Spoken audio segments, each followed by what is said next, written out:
Ora, viva o nosso muito boa noite. Está aí à nossa espera. Já chegamos para mais uma edição do Política no Feminino. Hoje são minhas companheiras Suzete Antão, a Maricel Capama e a Josefa Lamberga. Boa noite. Boa noite. Bem-vindas mais uma vez ao programa. Obrigada. Aproveito desde já para felicitar a todos os pais que assumem a paternidade a nível do nosso país. Hoje é dia 19, dia do pai. Feliz dia do pai a todos os pais. Pois é.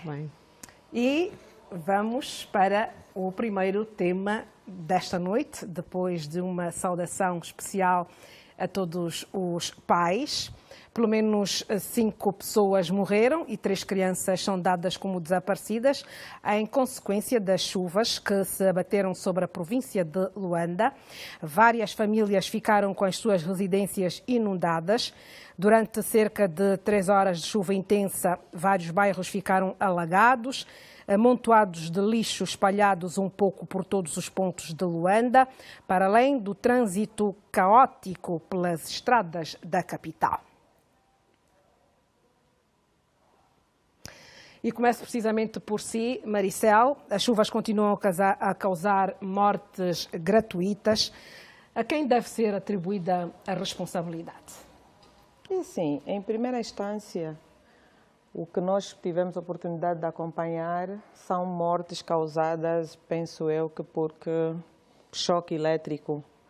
E aí eu digo que a responsabilidade deve ser imputada ao Conselho de Administração da ENDE, que regularmente deve fazer fiscalização dos postos de alta tensão, de média e baixa tensão, as suas cabines, os postos de iluminação pública, porque uma das imagens que nós acompanhamos dá-me a impressão que a senhora caiu num determinado lugar e foi arrastada pela correnteza, né, da água, e foi daí em que ela encostou no posto de iluminação pública e ficou eletrocutada, né? Acabou por morrer.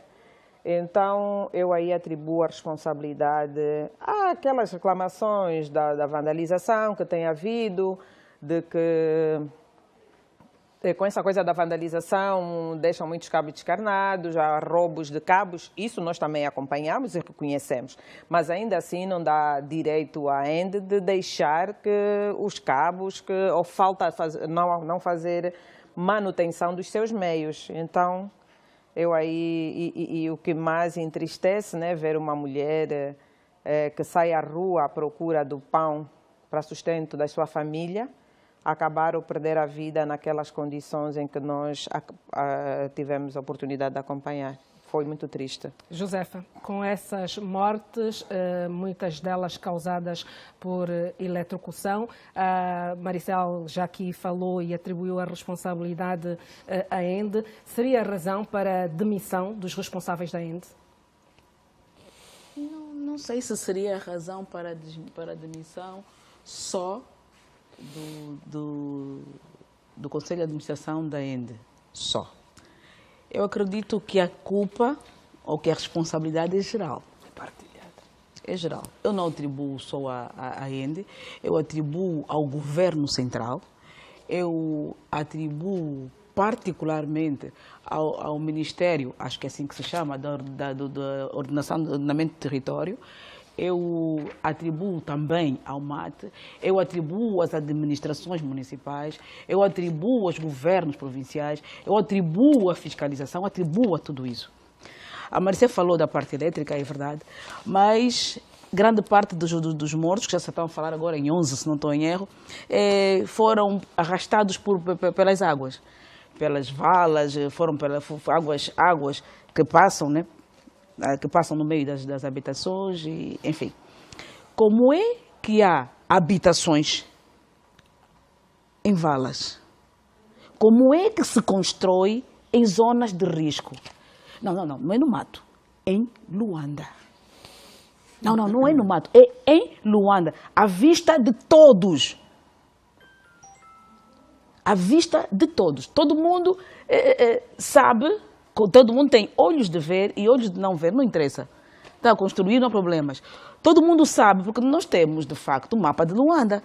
E conhecemos, de facto, onde passam os rios, onde passam os riachos, onde passam as valas de drenagem, onde não se pode construir. Ainda há dias, abrindo aqui um parênteses, aquele menino, aquele ecologista, o Vladimir Russo, a propósito daquela lagoa no Quilamba, ele ainda falou sobre isso. Se as chuvas caem, isto vai ser uma desgraça, e aconteceu.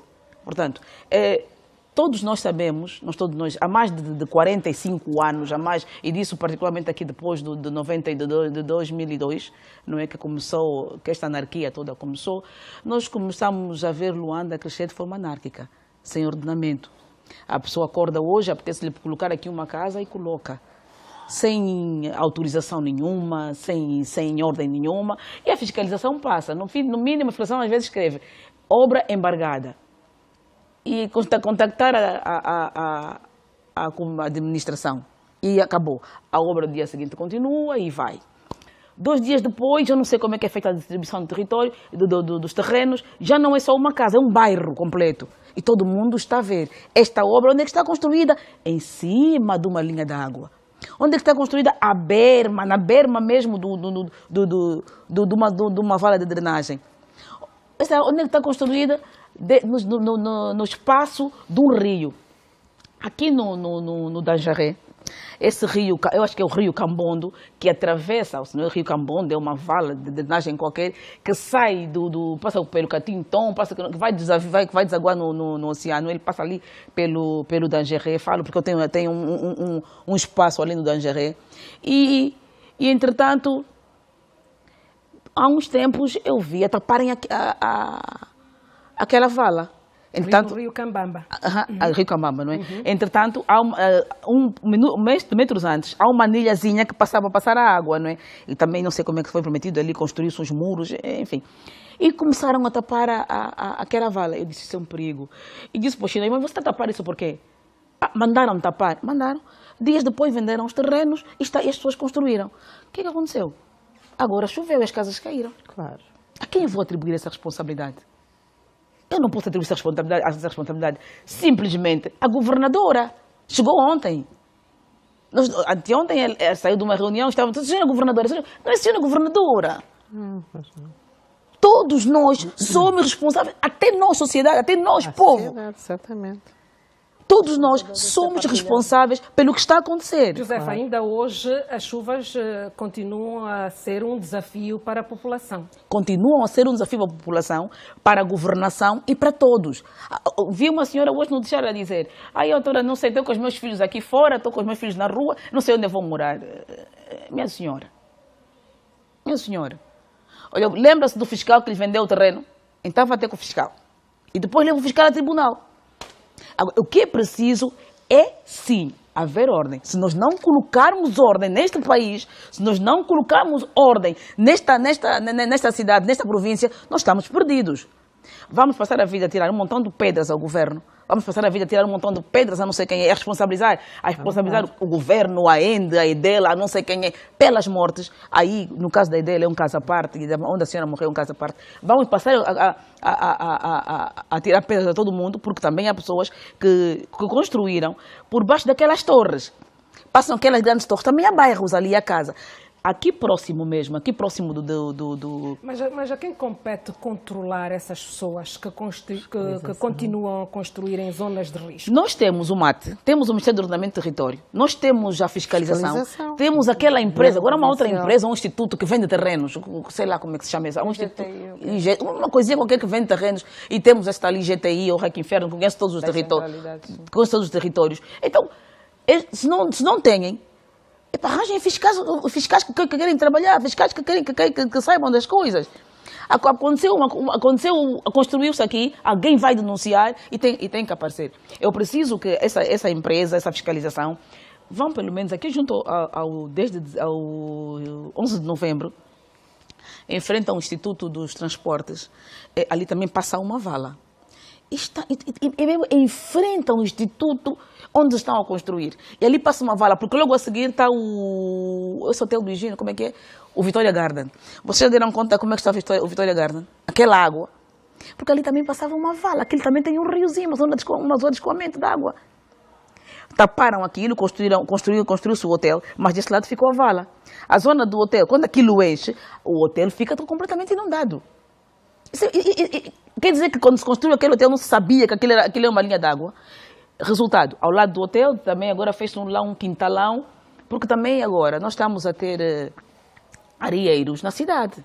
A autoestrada tem areieiros. Eu não sei quem passa a autorização aos chineses, que eu vou ter que descobrir isso um dia, alguém vai ter que me explicar direito isso. Que eles agora estão a fazer os areieiros aqui.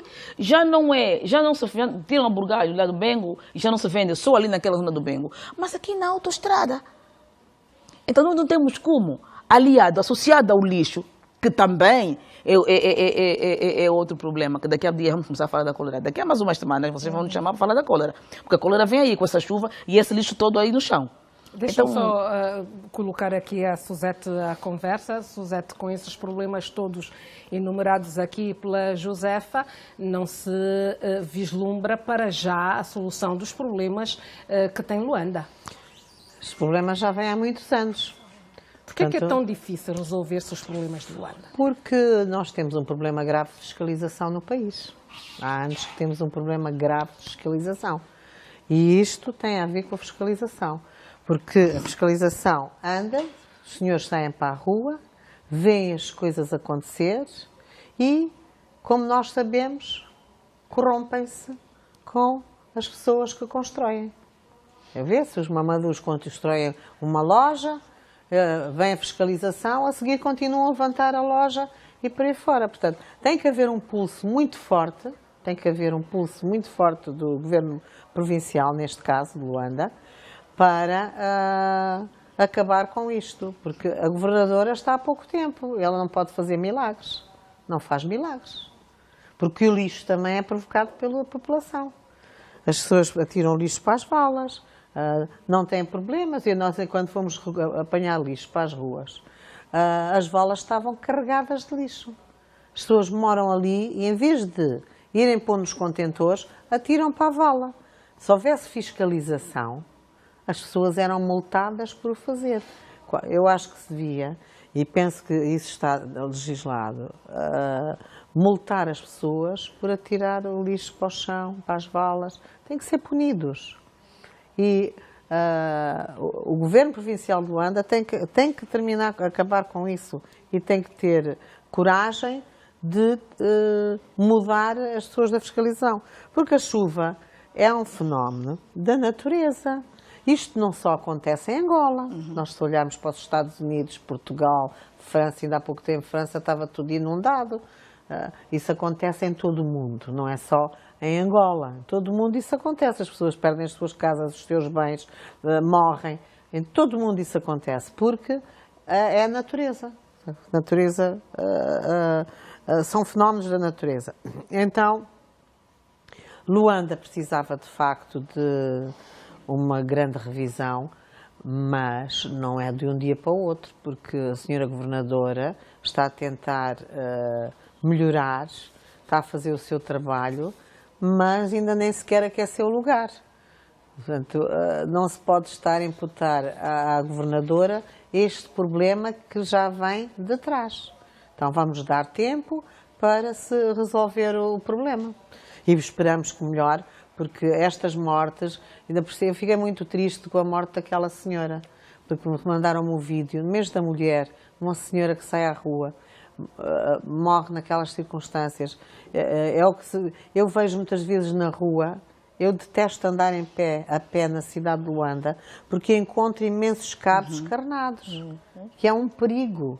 Então a fiscalização da ENDE não faz nada. E tem que tomar medidas neste sentido. Maricel, queres intervir? Deixe-me apenas dizer que hoje somos, ou pelo menos temos apenas 3 convidadas aqui neste espaço. A Clarice Caputo deveria fazer também ela parte do programa desta noite, mas infelizmente por razões de saúde, pelo menos foi o que a Clarice alegou, não pôde estar presente nesta edição. E aproveitamos mandá-la para já as rápidas melhoras. Maricel. Sim, ainda na senda dessa questão das mortes por causa da chuva, eu aqui juntaria também o Ministério do Urbanismo. Pronto, agora houve a fusão, né? Urbanismo e Construção. Há necessidade de se acelerar o plano urbanístico da cidade de Luanda. Não sei se tem estado a tratar disso, se está parado, mas é de extrema importância as administrações municipais serem dotadas de meios ou de recursos humanos capacitados para poderem acompanhar essa questão da urbanização da nossa cidade capital. Por quê? Porque nós vamos acompanhando. Eu penso que devia haver alguma celeridade da parte do Estado, independentemente, nós estamos a falar da atual governação, mas já nos anos transatos, a fazer atribuição de terrenos ou infraestruturados, ou mesmo que não fossem infraestruturados, mas pelo menos aqueles talhonamentos que nós víamos, os arruamentos feitos, quer dizer, isso evitaria essas construções anárquicas que nós temos estado a acompanhar. Incrível, incrível. E enquanto nós estivermos nessa situação, vamos continuar a assistir mortes, vamos continuar a assistir casas a serem destruídas, as valas de drenagem, quer dizer, são obstruídas pelo lixo. E depois, o fiscal não pode ter só a missão de punir, também tem que ter o papel preventivo, que é de sensibilizar a população. O que nós acompanhamos, os nossos fiscais, a maior parte deles, só o papel punitivo, quer dizer, só multa, mas não vemos aquele cuidado numa determinada rua, onde não tem... Eles olham mais para as obras e para as zungueiras, ou então a questão dos mercados. Mas também é missão do fiscal estar atento a quem atira água na via pública, a quem joga o lixo fora do contentor, quer dizer, também é sua missão e deve estar aí para sensibilizar as pessoas, mas não é feito. Quando não é essa sensibilização, acompanhamos o que nós temos estado a ver aqui a nível da nossa cidade capital. Josefa, o lixo, tal como disse aqui a Maricel, continua a ser ainda um problema em Luanda. Quando é que vamos resolver essa problemática, afinal? Bom, eu acredito que, se calhar, para a recolha, com a entrada em vigor, ou quando as novas empresas começarem a funcionar, se calhar vai se reduzir um bocadinho o lixo. Mas o acúmulo de lixo, não. Vamos pensar nos aterros sanitários, vamos pensar mesmo na identificação do lixo, na separação dos lixos. Enfim, nós temos um grande problema em Luanda, que é mercado em todo lado. Mas, Josefa, o cancelamento dos contratos com as operadoras de lixo foi uma boa opção? Terá sido uma boa opção nesta altura? Eu acho que não foi uma boa opção, mas era necessário porque o Estado estava sem dinheiro. O Estado não tinha dinheiro, já tinha dívidas. Quando você faz um contrato, há uns anos atrás, ao câmbio do dia, em Kwanza, mas ao câmbio do dia, na altura o câmbio era 10, hoje o câmbio é 80, portanto não tem suporte para aguentar. É mais ou menos esta a história, entre aspas, o que se diz, certo? Daí o cancelamento. Porque senão daqui a bocado, coitado do rei, completamente despido, porque não tem dinheiro e ia-se atrás deles. Mas o problema do lixo em Luanda, mesmo as próprias operadoras, têm algumas dificuldades. Nós temos problemas de lixo em Luanda, porque nós temos mercado em todos os sítios. Ao longo das vias principais, há armazéns.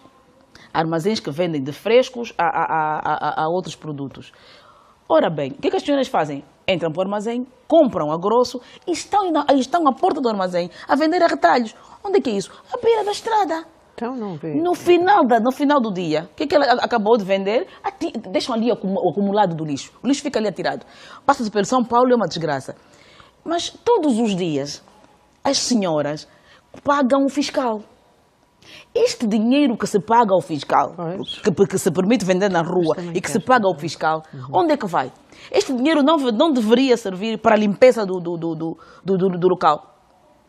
Por que é que esse dinheiro, não é, já que as grandes empresas não estão a funcionar, então as pequenas empresas, aqueles miúdos que não estão a fazer nada, que ficam a carregar, meninos, no final do dia varram isso com o que se tira daquele dinheiro, pagava-se aqueles miúdos, tratavam do lixo, carregavam o lixo, já que aqueles cupapatas, nem cupapatas, a avó chegou, consegue carregar também lixo.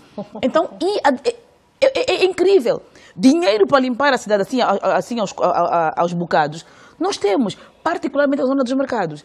Mas há uma determinada instituição, que eu não vou citar, porque senão vão falar que eu estou a fazer publicidade, uma determinada instituição apresentou já ao governo de Luanda, numa negociação, a possibilidade de se tirar da zona da cidade, esses armazéns todos, porque são os principais focos de lixo da cidade, e pegar nesses armazéns e mandar para lá do 30. Na cidade ficam os mercados, ficam as lojas e os mercados. Claro. Mas os grandes armazéns, que são os grandes produtores de lixo, têm que ir para lá do 30. E isso tem que ser feito. Porque senão estamos perdidos. São os maiores produtores de lixo. Então, não temos como. De resto, essa produção de lixo tem contribuído para que haja o que nós vimos por consequência da chuva que... Caiu a chuva, aquilo foi todo arrastado para as valas encheram, a água não escorreu, encheu e engoliu as casas e matou gente e fez o que fez. Enfim, tem que se pôr ordem nisso, senão estamos perdidos. Suzete. Eu acho estranho. Eu, por exemplo, ontem passei no Quilamba. O Quilamba é um investimento do Estado brutal. Um bairro bonito, é muito bonito. É um excelente trabalho do governo. E já estão a vender na rua lá. Cheio de lixo e estão a vender na rua. Quem autoriza? Como é que isso é possível? Foram construídos mercados, vários mercados. O Estado investiu em vários mercados. No outro dia fui a Mochima, passa num mercado, está vazio, mas estão a vender ao lado. Portanto, há que fazer um trabalho muito grande de sensibilização com a população, que isso é saúde pública, está em causa a sua vida e dos seus filhos. Por exemplo, ali em Talatona há uma lagoa, que é ao pé da Vanã, em frente à Vanã, que é inacreditável, num bairro com vivendas, dos melhor bairro de Luanda, não é? Que tenha aquela lagoa e que aconteça o que aconteceu agora com as chuvas. Carros todos cheios de água. E o problema é que aquela lagoa traz para ali imensos mosquitos. Há ali uns prédios em frente que é um problema a mosquitada ali. Porquê que não se resolve aquele problema da lagoa? Há tantos anos que aquele bairro está a ser construído. Aquilo é uma bacia de retenção. Aquilo é uma bacia de retenção. Porquê que se mantém? Porquê que não se trata? Tem que ser tratado. O município tem que tratar daquele problema. Como, não sei, mas tem que tratar, porque aquilo é saúde pública. É verdade. É um problema agora com as chuvas, daqui a dias lá vem a cólera, vem estes problemas todos. É muito complicado. E está lá um carro ainda. Está lá um carro, é incrível, o senhor foi-se embora, abandonou o carro. Com as águas paradas, as doenças oportunistas estão aí à vista. Eu estou preocupada com essa questão do lixo. Se nós as donas de casa, temos que reconhecer que hoje já vai havendo alguma reclamação de ratos, aumento dos ratos, as baratas, a nível das residências. As empresas de desinfestação devem estar satisfeitas, porque nessa altura devem estar a conseguir faturar um bocadinho mais.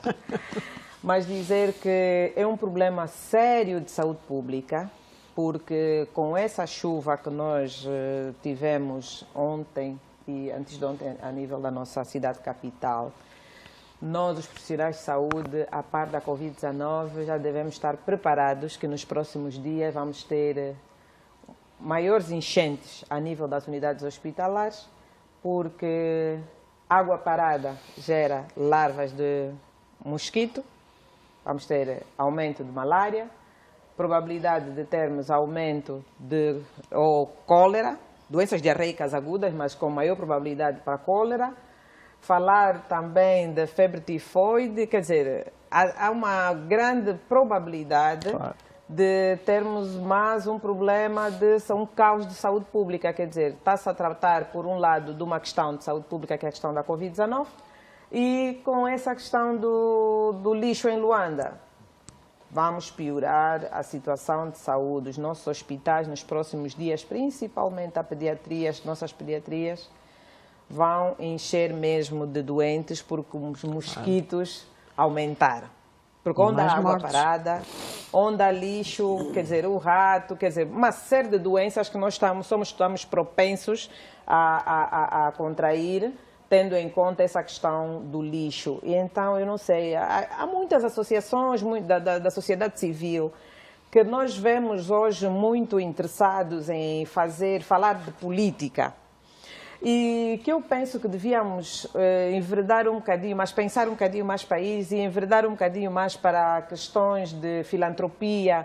Quando digo filantropia, somos nós que sujamos. Claro. E o facto de sermos nós que sujamos, essas associações, esses grupos organizados, também deviam predispor-se a fazer limpeza ou sensibilizar as pessoas a fazerem um melhor tratamento do lixo do que a forma como nós vemos. Por exemplo, em plena Avenida Revolução de Outubro, como é ali na Baixa de Luanda, contentor cheio, muitas das vezes até nem está cheio, está vazio, e cheio de lixo no chão. Por quê? Porque os adultos mandam crianças para ir deitar, muitas delas não conseguem colocar o lixo dentro do contentor.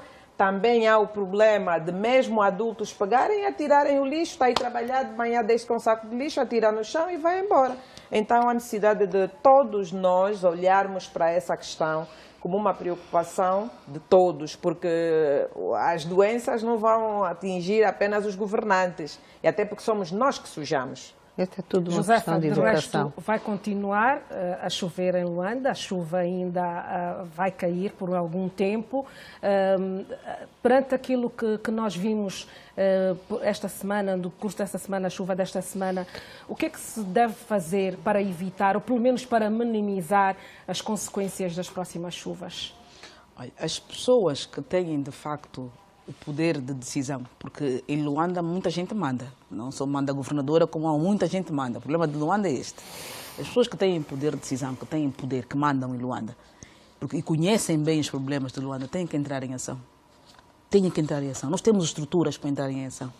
A Maricê falou agora da filantropia, de tudo isso. Nós também já temos a municipalização da ação social, não é isso? Então, a ação social também tem que entrar. Que fazer a sua Portanto, parte. os próprios municípios, essa independência que nós, ou esta autonomia que se quer dos municípios, os municípios têm que repensar os municípios têm que pensar os municípios, têm que pensar nos mais próximos. Os municípios hoje têm que, os administradores municipais têm que sair e ir inspecionar a sua zona. Quem está na vala, quem não está, e começar a prevenir. Arranjem um centro, faz o que tem que se fazer, mas nós temos que evitar mais mortes, porque nós vamos ter um desfile de mortes. Ainda não estamos em abril. Aliás, hoje é só o dia do pai. Sim. Hoje é o dia do pai, amanhã é o dia da mãe, e aí depois temos o abril. Que vem chuvas mil. O ditado em abril, chuvas mil. Nós vamos ter um desfile grande de mortes se nós não tomarmos a peito o que está a acontecer.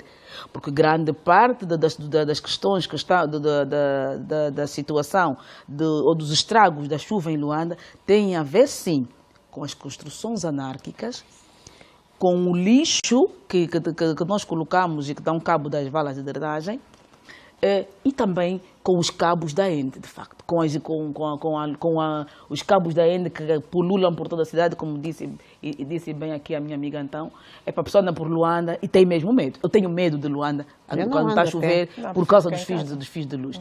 Ou as estruturas centrais, provinciais e municipais encontram uma saída, ou vamos ter um desfile de mortes em Luanda.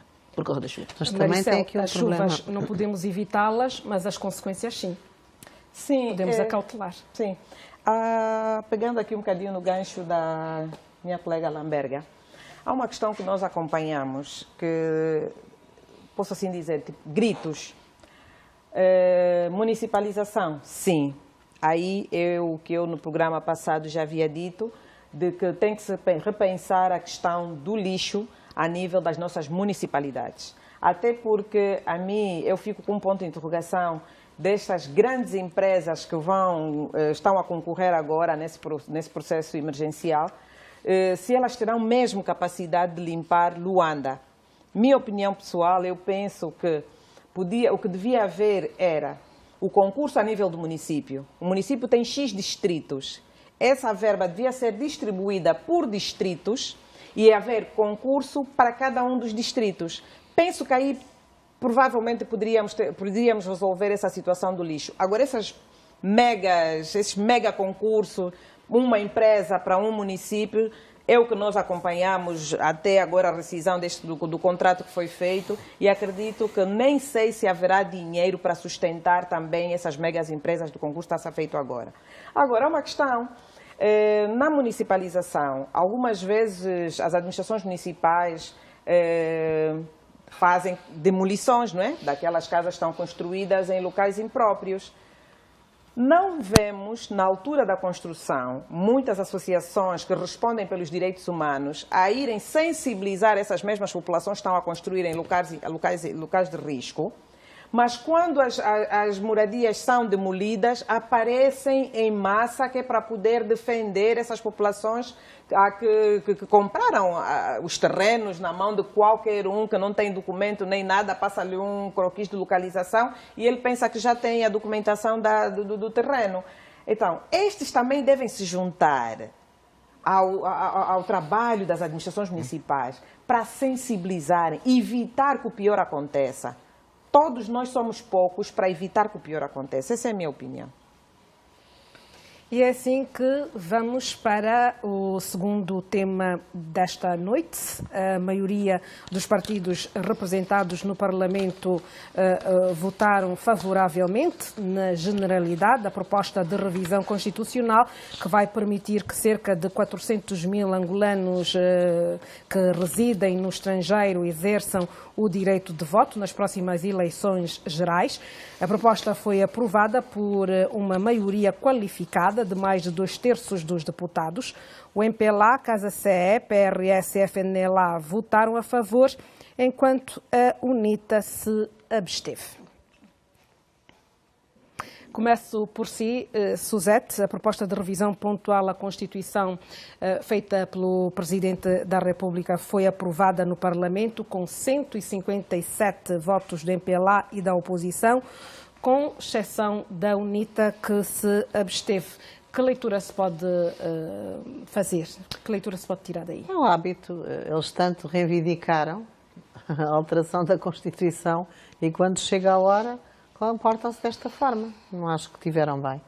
Tiveram muito mal, como sempre.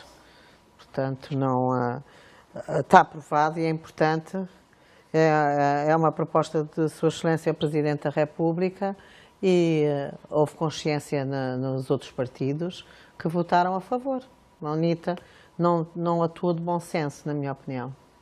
De resto, é uma discussão que nós já tivemos aqui, Maricel. Portanto, é legítima essa preocupação da oposição ou são apenas questões emotivas? Dizer que eu fico até sem palavras com essa atitude do partido da oposição, meu partido da oposição, a UNITA, porque até já é uma vergonha. Pois. É o partido das não aprovações. É verdade. O partido que não aprova orçamento, mas é o primeiro a gritar que quer fiscalizar o orçamento. É o partido que não aprova a Constituição, já em 2000 quando foi aprovada a Constituição em 2000, também não aprovaram. Mas durante esses 11 anos, é o partido que mais se bateu no peito com relação à nossa lei magna, com a Constituição da República diz, os direitos fundamentais, quer dizer... então fazem uso de um documento que não concordam na altura que devem aprovar, quando está em debate na Casa das Leis, se eles é que são os representantes do povo. É triste, é muito triste. Essa proposta, e também temos que reconhecer que, pronto, essa proposta é uma proposta aberta, uma proposta clara e objetiva. Eu não percebo o porquê da não aprovação, o porquê dos rodeios da oposição. Agora, temos que aceitar também que eles estão a fazer um discurso emotivo. Há descontentamento, há tristeza por parte da UNITA. Por quê? Porque foram pegos de surpresa. Não contavam com essa antecipação do Presidente da República, do lado do Poder Executivo. E então, foram, como se diz, pegos com as calças na mão, não é? E então, agora nem têm discurso ou argumento para sustentar a discussão desta mesma revisão da Constituição. E dizer, Filomena, que já é tempo suficiente para esse partido amadurecer. Porque isso é comportamento de falta de maturidade política. Se tu queres governar, tu tens que ter um documento que orienta a sua governação. Se tu não aprovas a Constituição, quando é a altura de aprovar o orçamento, tu não aprovas o orçamento, mas no final do mês, acredito que vais ao banco, pegas no cartão, vai lá passar para ver se o subsídio de deputado já está na conta. Está a negar, na minha opinião, está a negar a água, nega a energia, nega, quer dizer, educação, saúde, a população a que ele está a representar lá no Parlamento. E devemos aqui assumir que essa revisão pontual é necessária e é bem-vinda, até porque a Filomena disse muito bem na sua introdução, de que compatriotas nossos angolanos que estão no exterior do país, doravante, terão a possibilidade de votar aonde estiverem e em que condições estiverem. Não é uma mais-valia para nós, não é um ganho.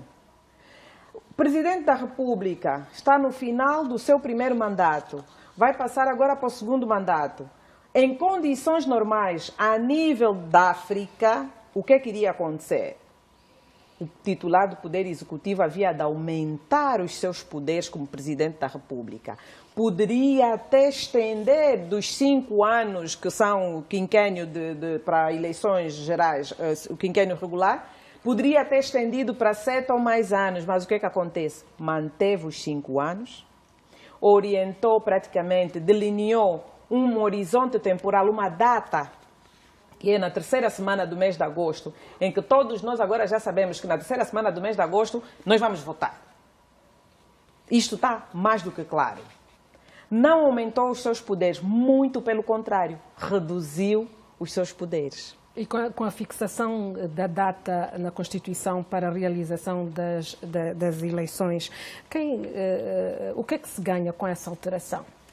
Ganha-se, os partidos políticos ganham, porque primeiro têm a certeza de que terão eleições no ano X. Em segundo lugar, têm certeza de que há de acontecer no mês X. Em terceiro lugar, ele cria condições, já tem noção de quando é que deverá começar a preparar-se para a pré-campanha, quando é que se deverá preparar para a campanha, quando é que deverá criar condições efetivas de trabalho, de mobilização a sério, para então poder vencer as eleições a quando da sua realização. Então, isso ajuda em grande medida na planificação dos partidos políticos, para poderem se orientar e a darem a continuidade do seu trabalho político e da melhor maneira possível. Por quê? Porque está ali tipificado, delineado, no ano X, no mês X, na semana X, haverá eleições. Todos nós vamos nos organizar. Todos nós vamos nos organizar, aos vários níveis, mas vamos nos organizar. E isso em todos os partidos políticos. Josefa, está muito calada. Estou a ouvir, está interessante. Está interessante, de facto. Bom, eu acho que da oposição, oposição é mesmo para se opor, né? Então, da oposição, eu do meu opositor nunca vou esperar parabéns, nem bater nas costas. Essa atitude da oposição? Esperava. Com relação a... Claro, esperava. Não, esperava. E fiquei surpreendida até por a UNITA só se ter abstido. Ok? Pensei até que fosse votar contra. Mas como quem se abstém está contra, né? É igual. Então, pronto, mas fica a palavra abstenção que é bem mais leve. Em certa medida, eu também alinho um bocadinho para esta expressão. todo mundo foi apanhado de surpresa. Lembro-me que aqui, numa destas conferências de imprensa que o chefe de Estado agora adotou, alguém perguntou ao Presidente sobre a revisão constitucional. A oposição tem reclamado, e o Presidente disse, se quem está a reclamar, faça a proposta. Proponha a revisão. Claro. Porque têm poder para isso. Sim. Ok? Mas ninguém apareceu com a revisão, com a proposta.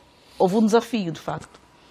Ninguém apareceu com a proposta e, surpreendentemente, o chefe de Estado aparece, de facto, com esta revisão pontual. Por mais que ela não seja tão abrangente, ou que ela não abranja, por exemplo, os pontos que as pessoas que quisessem ou queriam ver mexido, vale para iniciar. E vale também, não é, a ser verdade, se isso cumprir, a escutação à população. Porque o Presidente diz que quer ver escutada também a população. Então, todos nós temos a oportunidade de participar desta discussão. É verdade que a Assembleia já aprovou. A Assembleia aprovou o quê? Aprovou o pacote que recebeu. Porque, de facto, deveria ser de iniciativa legislativa, devia ser de iniciativa da Assembleia, não é, esta proposta. Mas a Assembleia também não teve. Não teve a Assembleia, não teve a oposição, mas veio do chefe de Estado.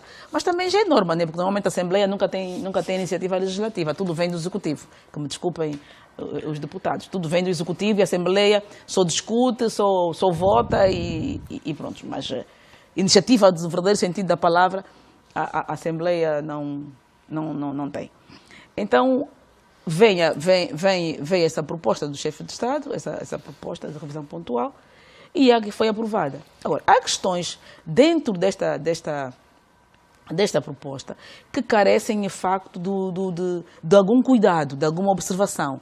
E acredito que os deputados cheguem a mexer e a ver estes pontos.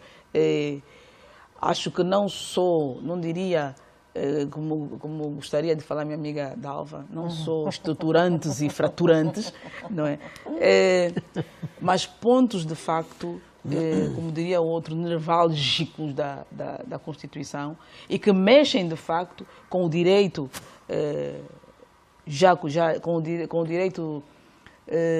com os direitos já conquistados, não é? E então é preciso que alguns pontos tenham que ser bem discutidos, bem vistos. Eu estou a falar particularmente da história do Poder Judicial. Ali alguma coisa que não está muito bem clara e que tem que se clarificar.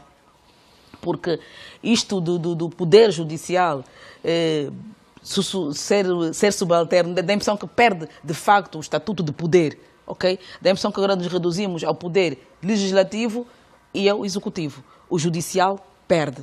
E perde um bocado porque o juiz de primeira e segunda instância perdem algum poder, são subordinados. As suas decisões podem ser mexidas, podem ser ratificadas pelo chefe. Os juízes dizem que houve um recuo. Se isso for aprovado como está, há um recuo. O que eu quero acreditar é que haja discussão, é que haverá discussão e que os juízes terão uma palavra para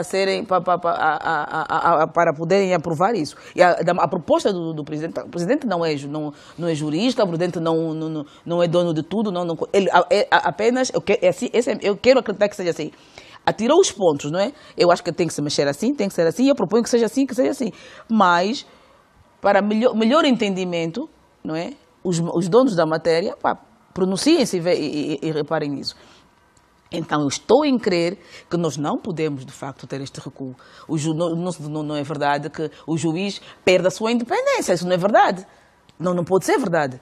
Porque senão daqui a bocado ele condena, depois o Presidente do Tribunal Supremo chega e diz não, está mal condenado e recua, então não estamos a fazer nada. Então, eu acho que, de uma forma geral, eu quero e vou esperar a discussão pública, que o debate vá à discussão pública, que todos nós consigamos, não tanto referendar esta proposta, né? Mas possamos participar e que seja permitido o recuo e o avanço de algumas questões, não porque o chefe de Estado propôs e tem que ser, não. É para ser discutido. O que eu entendi é que pode ser discutido. E como pode ser discutido, nós temos todos que ser escutados, em parte em especial, neste capítulo, os juízes, nós todos temos que ser escutados para podermos abordar esta questão. Porque senão estamos perdidos, particularmente as senhoras. Suzete, se fosse a fazer-se uma revisão mais profunda, como alega a oposição, que de resto diz que era necessário que a Constituição, se fosse feita uma revisão com maior profundidade, teríamos eleições no próximo ano? Olha, Filomena, o presidente da UNITA, há dias, numa conferência, dizia que esta revisão da Constituição era para se adiarem as eleições. Portanto, já se vê que o que ele quis transmitir ao povo foi que o Presidente queria ludibriar o povo com esta revisão da Constituição. Enganou-se porque, efetivamente, isso não aconteceu. Portanto, o Presidente João Lourenço provou que não tem más intenções na sua governação. Eu penso que estes pontos é um princípio, penso que todos nós devemos estar satisfeitos com esta revisão, que foi aprovada por vários partidos, não foi só pelo MPLA, o partido do Presidente da República, e devemos pensar que é uma revisão de Constituição pontual e parcial, foi o que foi dito. É pontual e parcial, e é uma proposta que o Presidente fez em que abriu o caminho para o futuro, não é? Portanto, abriu o caminho, clarificou questões e vamos esperar mais tarde, no próximo mandato, talvez se faça nova revisão, mas a oposição tem que exigir sempre muito mais, porque é por isso é que eles são a oposição. Deviam ter bom senso. Porque eles exigiam e agora chegou a hora, deviam ter votado. Não quiseram e estiveram muito mal. E a campanha que tentam sempre fazer contra o Presidente João Lourenço prova que estão errados. Não é? Maricel, 40 artigos com introdução de novos conceitos e substituição de outros. Esta alteração é mais clarificativa, ou seja, teremos uma Constituição mais fácil de ser entendida? Claro. Sim, será muito mais fácil essa revisão e clarificação, entendo que ela se tornará o nosso documento mãe, a nossa lei magna, não é? É muito mais fácil de ser lida e compreendida por todos. Claro. Porque hoje temos que reconhecer que temos alguma dificuldade de compreensão da nossa própria Constituição. Mas ainda pegando também na questão que colocou a Suzete, se fizer uma revisão profunda da Constituição, nós teríamos eleições em 2022. Não teríamos eleições em 2022. Por quê? Porque para se poder fazer uma revisão profunda da nossa Constituição, exigiria que nós devêssemos cumprir com alguns procedimentos que levariam algum tempo. E este algum tempo não seria menos de 24 meses. Estaríamos a falar um mínimo de 32, 34 meses. Exatamente. Quer dizer que só teríamos eleições daqui a 3 anos. Agora eu pergunto, será que a oposição quer mesmo eleições? Mas era isso que eles queriam. Eu penso que não querem eleições. Até porque se quisessem eleições, na discussão ontem no Parlamento, o que é que haveria? Haveriam de tocar na questão das autarquias. Coisa essa que não foi feita. Quer dizer que as autarquias é uma questão periférica para a oposição. É uma questão que é usada apenas para as manifestações, para movimentar os jovens, para fazerem arruaças, mas na hora em que devem realmente apresentar propostas concretas no local certo, que é na Casa das Leis, para estas mesmas eleições autárquicas, ficaram de bico fechado. Não propuseram absolutamente nada. Então é uma questão que nós temos que ver. Eu não acredito que tenham muita vontade de avançar para as eleições. Se calhar por isso é que estavam ali a cogitar a possibilidade de haver extensão do período, que é para ver se influenciavam neste sentido. Mas a verdade é uma. Estão nervosos, estão tristes, estão chateados porque foram pegues de surpresa. Agora, uma clarificação aqui muito rápida que eu gostaria só de fazer. Sim. O que pude depreender desses vários pontos, no que torna as questões de justiça, a proposta prevê clarificar aspectos ao funcionamento do Poder Judicial, preservando a sua independência, a sua dignidade, a sua soberania, reforçando o papel do Conselho Superior da Magistratura Judicial. Então, desta forma, penso eu que não estaríamos a chocar. Penso eu que não se vai diminuir poder à magistratura. Sim. Terão alguma independência. Independente dos poderes legislativos e não vão perder a sua soberania. A Associação de Juízes está preocupada com o artigo 4º sobre o Poder Judicial. E já agora eu gostaria de ouvir a opinião, afinal de contas, o que é que eles pretendem, o que é que se pretende? É assim, o que eu pude depreender é que, inicialmente, quando a proposta foi apresentada, essa questão não ficou muito clara. Mas ontem, quando foi essa apresentação a nível pelo Ministro de Estado, a nível da Assembleia Nacional, eu, pelo menos, tive a oportunidade de acompanhar atentamente e percebi o que eu disse aqui agora. E se desta forma... Se também os juízes, a Associação dos Juízes, perceberam da mesma forma como eu percebi, não haverá choques. Poderão, talvez, tentar equacionar uma questão ou outra, um detalhe ou outro, mas penso que a colocação da questão, assim como está, não periga a situação. Alegam que essa fragmentação irá fragilizar a justiça. Um detalhezinho, penso eu que Sim, Suzete. Porque veio clarificar o artigo 162 da Constituição, com o acordo do Tribunal Constitucional, veio permitir que haja uma relação de interdependência dos poderes legislativo e executivo. Portanto, está protegido, não tem qualquer problema nenhum. Não. Foi muito bem estruturado, muito bem trabalhado. Bom, eu mantenho a minha posição. O que me deixa, de facto, tranquila, no princípio, é a possibilidade que o Presidente dá de que todos têm que ser escutados. E uma revisão à lei magna só funciona assim. Porque é a lei, é a nossa lei mãe, é a lei que nos vai dirigir.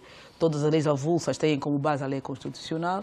Então, esta revisão, mesmo sendo pontual, tem que ser uma coisa clara e que, de facto, melhore. Porque apegando sim no slogan do Presidente, que é corrigir o que está mal, então se nós queremos corrigir esta Constituição de 2010, se queremos corrigir pontualmente esta Constituição, então nós temos que não nevoar mais os artigos ou os artigos que já existem, mas abri-los e clarificar. É verdade que os tribunais têm que ser ouvidos, os diferentes tribunais têm que ser ouvidos. E isso de aumentar mais ou diminuir mais poder ao Conselho Superior da Magistratura também tem que se discutir, tem que se ouvir. É necessário ouvir essas pessoas que de facto compõem e que conformam o Poder Judicial. É preciso perceber isso. O doutor Adão de Almeida, lhe garanto que ontem alguém me falava, eu dizia, ele é brilhante, ele deu a cara para falar das autarquias, como é que era? Do gradualismo. A questão do gradualismo. Não é? Do gradualismo, sim. De forma convincente, também agora deu a cara para, de qual forma convincente, nos apresentar as alterações pontuais e para nos falar também do não gradualismo. Tudo de forma convincente. Ele é um bom professor, é igual ao meu pai. E então, a forma como o doutor Adão de Almeida expôs esta questão também, lhe garanto que tentou ser o mais claro possível, mas o nosso entendimento, que acho que, digo nosso, porque já que outras pessoas também se revêem, não foi de facto igual ao da Maricel. O que se percebe de facto é que há de facto uma grande... As decisões judiciais, não é, dos juízes de primeira instância, serão sim subordinadas quer ao presidente do Conselho Superior da Magistratura, que é o presidente do Tribunal Supremo, que é o chefe deles. Okay? Então, aí sim perde-se um bocadinho da independência. Podemos estar todos errados, não é? E se haver a escutação, eu acredito que haverá, sim senhora, os juízes vão ser ouvidos, a Associação dos Juízes já começou de facto a manifestar, então, e atendendo à forma de apaziguar que o Presidente da República adota para resolver algumas questões, então eu acredito que eles também serão ouvidos e haverá esclarecimento, e se calhar o Dr. Adão de Almeida até vai reunir-se com a associação e poderá chegar-se a um entendimento, porque não é possível mexer-se naquilo, já que, coitado do juiz, também tem alguns problemas, tem pessoas que também se reverem muitas coisas, reverem os salários deles, reverem os subsídios deles, têm que rever muitas coisas, há muita coisa para se rever. Então, se já mal resolvidas essas situações, ainda aparecem estas questões de baixar o nível de independência deles, da soberania deles, então aí as coisas ficam muito mais chatas, mais graves, e então registra-se de facto um grande recuo aos direitos já alcançados. Já aqui falamos da oposição que se absteve. Vamos falar dos outros partidos da oposição que se juntaram a um voto favorável. PRS, Casa CE, que leitura é que fazem? FNLA? Pensar país. É pensar país. Claro. Neste momento, penso eu que não é momento de divergência, mas sim de convergência, porque a proposta foi colocada na mesa. Claro. Vamos todos nos analisar. Ontem a discussão foi na generalidade e que depois vai para a especialidade. Retiraria menos um ou menos dois a UNITA aprovar na generalidade e depois na especialidade ir ao pormenor apresentando esta ou aquela proposta? Eu penso que não. Os demais partidos, é aquilo que eu disse, pensar país, pensar... ser cidadão, verdadeiramente cidadão angolano, não pensa, como se diz, não olha para o seu umbigo, mas sim para todos. Eles estão aí a representar o povo. É naquela casa onde eles devem defender o povo. Se o que foi colocado à mesa há de mudar, dar alguma dignidade, diferenciar alguma coisa na vida do cidadão, no cômputo geral, então eles pensaram país, não foram arrastados apenas. Analisaram as propostas, são propostas claras, bem objetivas, abertas, ainda vão para a fase da discussão na especialidade. Não vejo porquê, dou um voto, né? Parabéns a eles, né? Porque não cumpriram apenas com o seu papel de cidadãos, que não têm que pensar sempre, o facto de serem oposição, têm que estar sempre a divergir das propostas que vêm do presidente de todos os angolanos. Nessa condição, o presidente não é presidente do MPLA, presidente de todos os angolanos, que colocou uma proposta de revisão pontual da Constituição da República de Angola. Claro. Se calhar sim, porque também os 2 ou 3 partidos que de facto apoiaram a revisão constitucional não formam um terço, né? Eles não têm poder, não têm capacidade de apresentar proposta de alteração. Então é o melhor evento que surgiu, de facto tinham que alinhar. E também, como diz a Maricel, se calhar também identificaram-se com com a proposta e vai. E ainda há muitas fases para se discutir. Então não tinha como, porque de facto eles não têm poder para outra coisa, para propor também. E se não têm poder e nunca vão fazer, então está aqui uma coisa que dá para trabalhar um bocadinho. Então nada melhor do que alinhar. Não tinham grandes alternativas também. Respeitaram quem votou neles, não é? Sim, Eles estão lá porque também não tinham lá grandes. Se calhar o povo colocou, sim. ou o partido deles colocou aquele casamento com casa e lá eles foram. A semana passada falámos votou, também da autonomia do governador do BNA. Eu volto a insistir nessa questão. O que é que acham sobre essa autonomia que o governador do BNA passa a ter? Eu acho que veio clarificar uma exigência das boas práticas sendo nomeado internacionais. pela Assembleia Nacional. Há aqui uma mudança significativa. Josefa? Sim. Pode ser. Pode continuar, veio clarificar uma exigência das boas práticas internacionais que não aceitam que o Executivo não admita e que o Executivo ou o Governo oriente ou dirija o Banco Nacional. Então, assim evitam a interferência política. É indicado pelo Presidente, Exatamente. vai ter que ter o parecer da Assembleia. Pelo Parlamento, é aprovado pelo Parlamento. Sim. E então, penso que é normal, isto acontece em todos os países, porque hoje as leis internacionais dos bancos não é como antigamente, há compliance, há tudo isso e que há normas. Então, o Presidente decidiu muito bem em alterar isso, fez muito bem. Sim. Também, não sei se faz muita diferença também, né? Porque no fundo é Mas formal. faz diferença. Não, é formal. Isso é formalidade. Por que acha que Deixa não faz ter muita um poder Porque é assim, discricionário, deixa ter um poder discricionário. É formalidade, é o poder discricionário mesmo, porque é verdade, fica plasmado na lei que o governador do banco, agora o Presidente indica, mas sob aprovação, a Assembleia tem que aprová-lo e depois vai. O que é mais importante, o que há que ressaltar de facto aqui, é a concretização de facto das boas práticas, é a concretização de facto da independência, ok? Do Banco Nacional de Angola.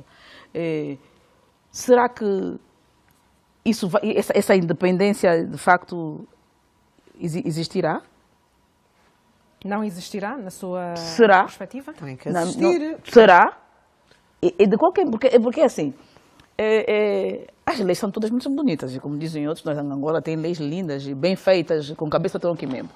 Mas de facto a sua prática, mas o problema está na regulamentação. Não sou, mesmo as regulamentadas. Há um problema de facto na praticidade, porque quem indica, a pessoa que me indicou, é sempre favorecida. Eu tenho sempre que agradar a pessoa que me indica. Eu tenho sempre, desculpa. Todo mundo, eu tenho que, sim.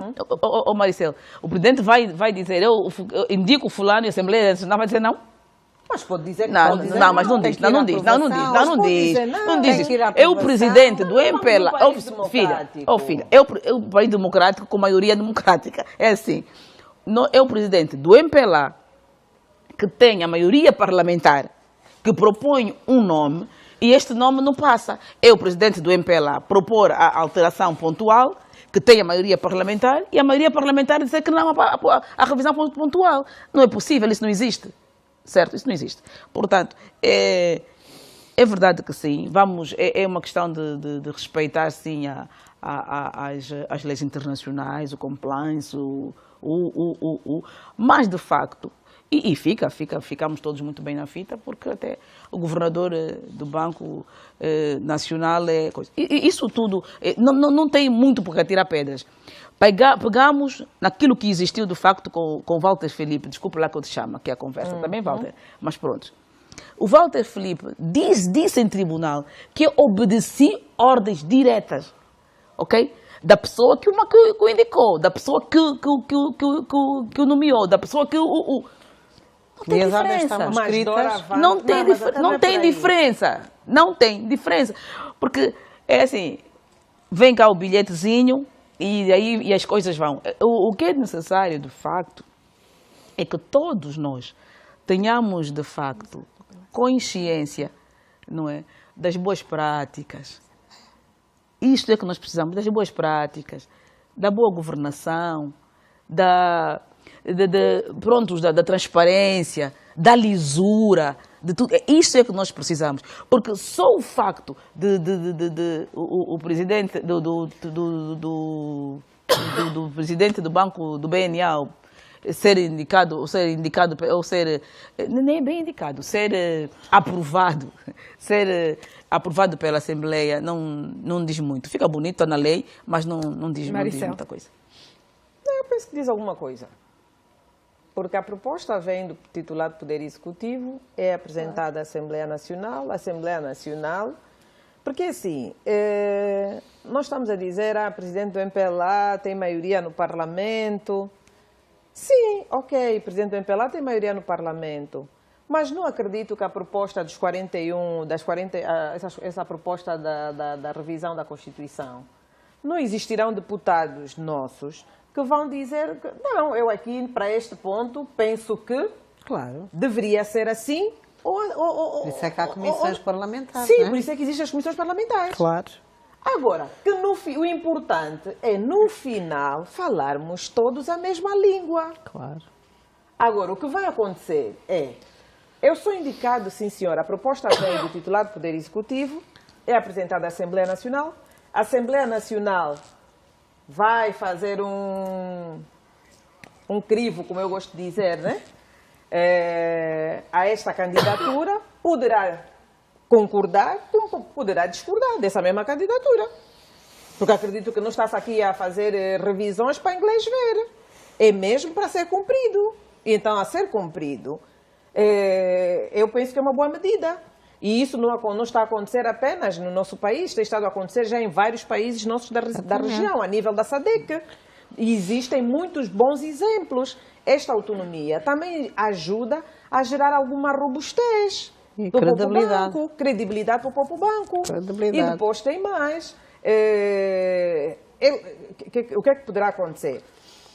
Se eu, com este aperto, eu digo um aperto, né, que a Assembleia vai fazer ao rever currículo, a boa gestão, essas coisas, há de fazer com que o novo governador do banco, quando assumir a sua responsabilidade, tem que saber que tem que fazer as coisas ali como manda a regra, porque senão é fiscalizado, é punido, Maricel, civil e criminalmente. A regra diz que temos mesmo que ir para um rápido intervalo. Esta noite com apenas 3 painelistas. Falta-nos a Clarice Caputo, que foi convidada. De resto, deveria estar aqui connosco esta noite, mas não pôde estar simplesmente porque ficou doente e nós desejamos que ela tenha rápidas melhoras. E é assim que nós vamos para um rápido intervalo. Já voltamos para a segunda parte do Política no Feminino. Até já. O militante falou da forma como supostamente terá sido tratado a quando das comemorações dos 55 anos da fundação da UNITA, que teve lugar na província do Uís. Suzete Rui Silva assume-se como militante da UNITA. O que lhe pareceu as declarações feitas por si esta noite sobre o líder da UNITA? São declarações graves. É muito grave o que ele acusou o engenheiro Adalberto Costa Júnior. Claro que ele beneficia de presunção de inocência, mas este caso da pedofilia é um caso que nós sabemos que existe em Angola. Nós temos problemas de violação de miúdas a partir dos 12 anos, temos miúdas com 12 anos que têm filhos. Então, é muito triste ouvir isto no mês de março, não é? Porque nós, em Angola, não é só em Angola, em todo o mundo, as miúdas, são miudinhas, são vítimas de abuso sexual. Ele fala num hospital que faz os abortos, deveria dizer qual é o hospital, porque isto é um crime grave, muito grave. E penso que ele vai ter que o provar. Sobre o que ele diz mais, diz sobre a engenheira Adalberto, a mim não me surpreende, porque sobre as manifestações eu sabia perfeitamente que ele fomentava e anda nas províncias, paga aos miúdos para estarem na internet. Ele tem um bando de miúdos na internet sem educação, com muitos palavrões, só sabem insultar. Ele devia se preocupar em ajudar os jovens a estudar e educarem-se, porque nem sequer sabem escrever, só insultam, não têm respeito pelo Presidente da República, não têm respeito pelo Executivo. O engenheiro Adalberto da Costa Júnior tem, na minha opinião, descido muito de nível, porque ele tem a ambição de ser Presidente da República, mas devia ter muito mais cuidado, muito mais cuidado. A mulher angolana não pode esquecer, na minha opinião, o que a UNITA já fez à mulher durante muitos anos. E o engenheiro Adalberto da Costa Júnior é um afilhado de Jonas Savimbi. Então, pactuou com o que se passou aqui em Angola. Há outro ponto que eu também gostava de referir aqui. Ele esteve fora. Esteve, a partir dos anos 80, esteve em Portugal, foi representante da UNITA em Portugal, em Itália. Só regressou a Angola, se não me engano, em 2013 ou 2004. Eu acho que ele não conhece bem o povo, não conhece bem Angola. E como candidato que ele vai ser, ou não sei se será, deveria ter cuidado de conhecer os angolanos. Este senhor Rui Silva é cúmplice dele, portanto a culpa não mora sozinha, porque ele próprio disse que andou com ele durante muitos anos, então é cúmplice dele. Isto é o caso de Zangam-se as comadres, descobrem-se as verdades. E o que mais me preocupa é a UNITA, que é um partido histórico da República de Angola, que tem quadros de muita qualidade. Nós, por exemplo, temos o Dr. Alcides Sacala, que é um excelente quadro da UNITA, que com certeza representava muito melhor o partido do que a Adalberto da Costa Júnior, porque já são muitas polémicas à volta dele. É o curso de engenharia, é ser bígamo, agora é pedofilia, dentro do partido, porque não é ninguém do nosso partido que o está a acusar. É um militante desde 75 da UNITA que o está a acusar de pedofilia, que é um crime gravíssimo, é gravíssimo. Mas eu continuo a dizer que ele beneficia da presunção de inocência e terá que provar a sua inocência. Eu acho que isto é muito grave para a UNITA e hoje também, há bocado, também tive conhecimento no telejornal que o Tenente-Coronel Amadeu Cortês também abandonou a UNITA, deu um basta à UNITA. Então estou a ver que a UNITA está-se a desintegrar.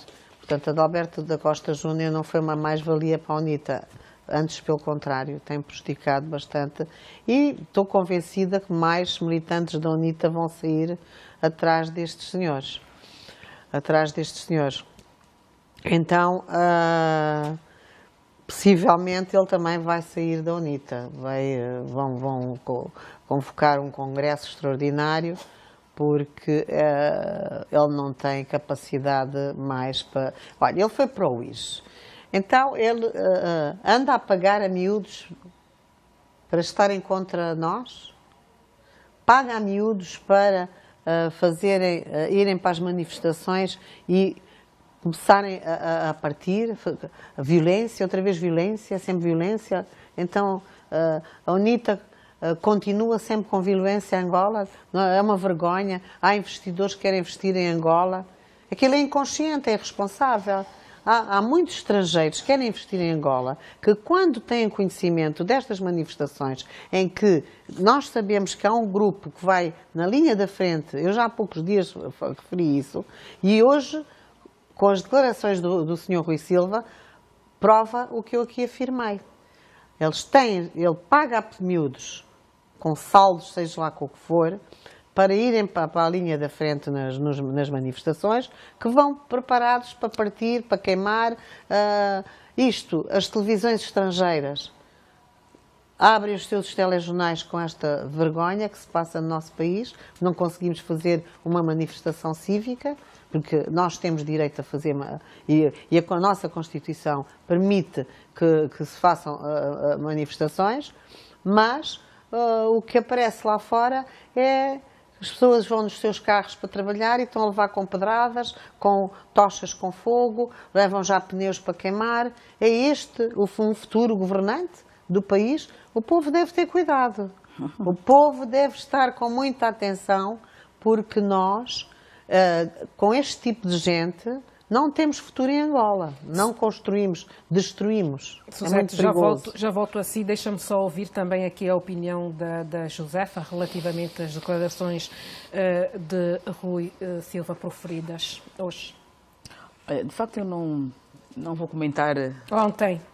Não vou comentar as declarações do Sr. Rui, do Dr. Rui, do empresário Rui, porque é um problema de disse que disse entre dois amigos. Portanto, são assuntos particulares e pessoais, vividos entre eles, então não me diz mesmo, não me diz nada. Eu não gosto de comentar a fofoca da vida alheia, então não vou comentar o que disse o Sr. Rui, porque de facto são questões particulares do engenheiro Aldo Alberto e do empresário Rui. São questões que eles viveram e eles que se entendam. Aliás, são todos da UNITA, né? Então, eles que se entendam, não tem nada a ver. Se fosse uma questão que tivesse a ver com o partido, aí seria uma outra coisa. São questões pessoais. Mas não terá implicações a mim, eu não partido? comento isso, não acredito, eu não comento mesmo este disse do senhor, do empresário Rui e do engenheiro Alberto, eles que se entendam. Se for uma outra questão com um bocadinho de mais interesse nacional, talvez, isso não me diz. Quanto ao outro senhor que hoje também falou, que desertou da UNITA, isso é um caso mais sério. Já é mais sério, isso já é um assunto que, de facto, chama a atenção. A UNITA também, de facto, tem uns problemas dessa natureza. Sempre que se aproxima este período, a UNITA tem problemas de deserção. Não é a primeira vez que acontece. A UNITA sofre de deserções. E tem não sei como é que não acabou, né? Pronto. Mas pelo caminho, lá vai. E então, o que ele não disse nada de novo, nada que não se saiba. Falou sim, mais uma vez, em preparação de manifestantes, o general, acho que é o general Numa, que mobiliza jovens, o general Numa, que também reuniu ex-militares, para chamá-los a atenção, para voltarem a treinar, para muitas coisitas. É verdade. Quem, de facto, não acompanhou o processo de desmobilização e desmilitarização da UNITA, até pode ter algumas dúvidas. Mas, para nós, particularmente para mim e para outras pessoas que comigo também trabalharam neste processo todo, e passados anos, já passados quase 18 anos desde o fim da guerra, é verdade, é possível que apareçam aí algumas armas, alguns paios ainda escondidos, se calhar é possível, escondidos, não sei, mas perdidos é possível, mas eu duvido que a UNITA, e eu desafio qualquer pessoa, eu duvido que a UNITA tenha um poder de mobilização militar para partir para a guerra.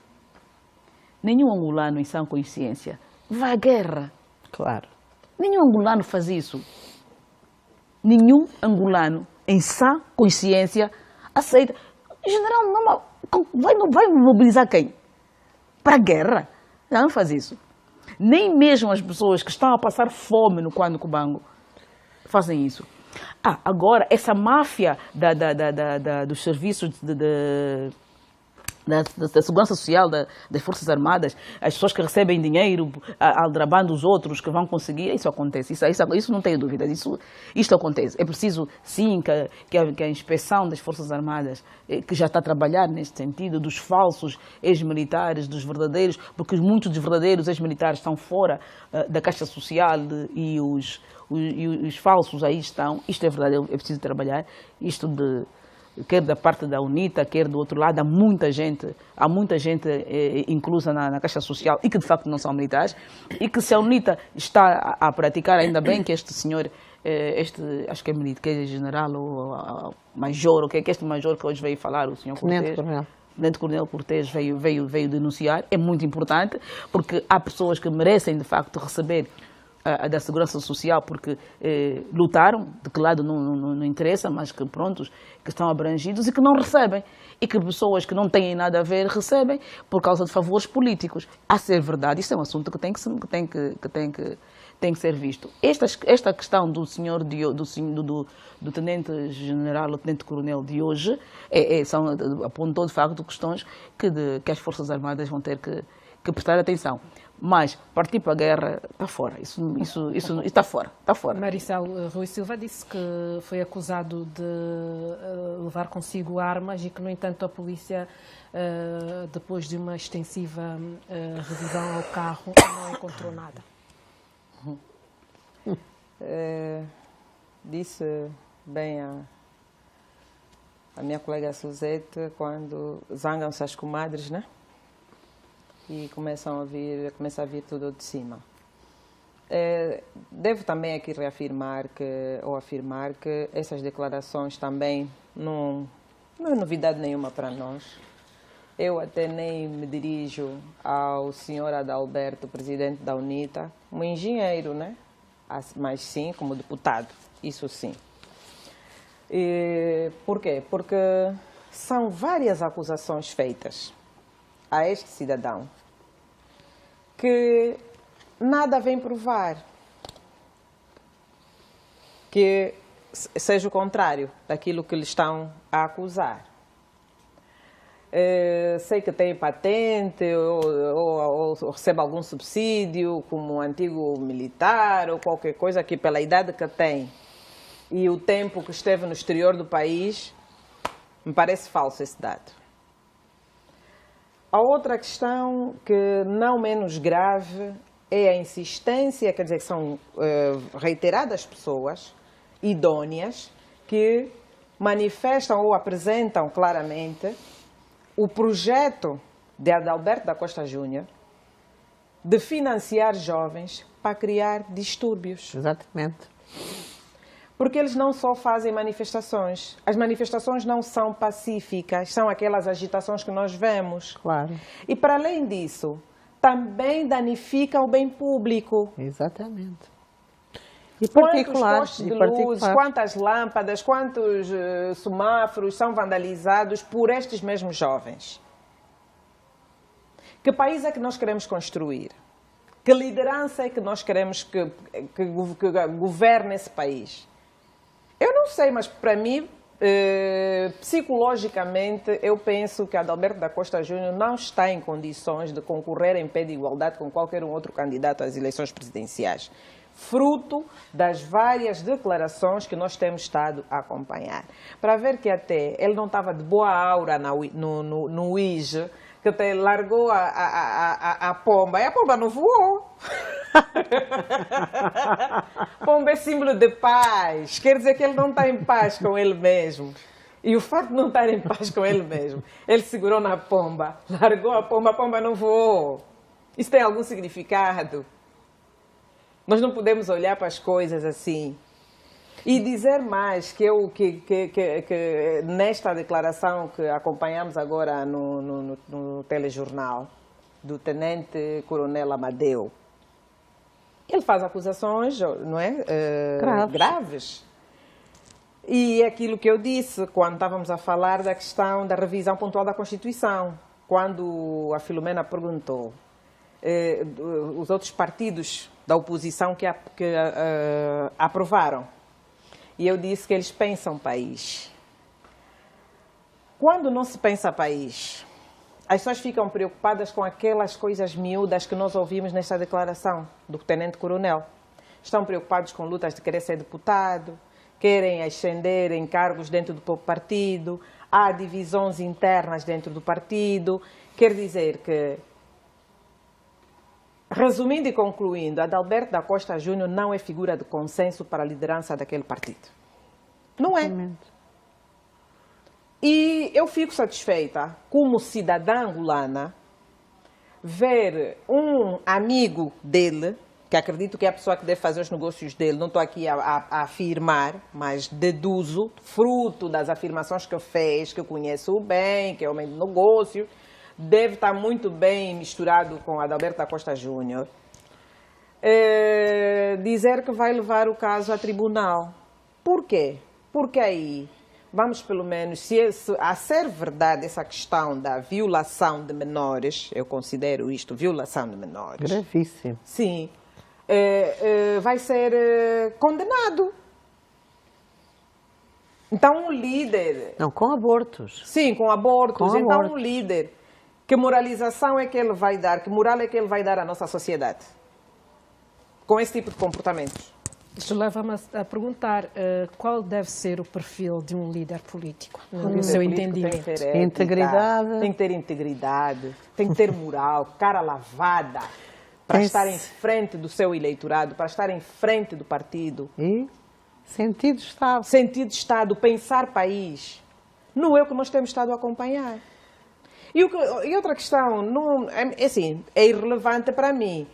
Mas também pergunto, disse a Suzete, o partido é um partido que tem muitos quadros. Não entendo porque é que estão a deixar as coisas descarrilarem como estão a descarrilar e estão apenas a acompanhar. É assim, estão a dar cada vez mais votos ao partido da oposição, partido que governa, porque todos os dias estamos nós a fazer introspeção, estamos nós todos preocupados na moralização da sociedade, estás a fazer o combate à corrupção, iniciando dentro do próprio partido MPLA, quer dizer que é um partido que está mesmo a corrigir o que está mal e melhorar o que está bem. Agora, com esse candidato a líder, nem acredito que provavelmente chegará a ser candidato às presidenciais do Partido UNITA. Não acredito.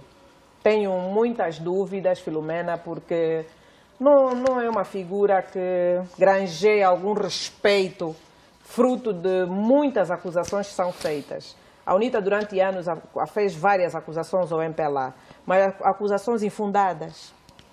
Não estas que pessoas muito próximas, David Mendes falou, é uma pessoa idônea, é um deputado, Assembleia Nacional.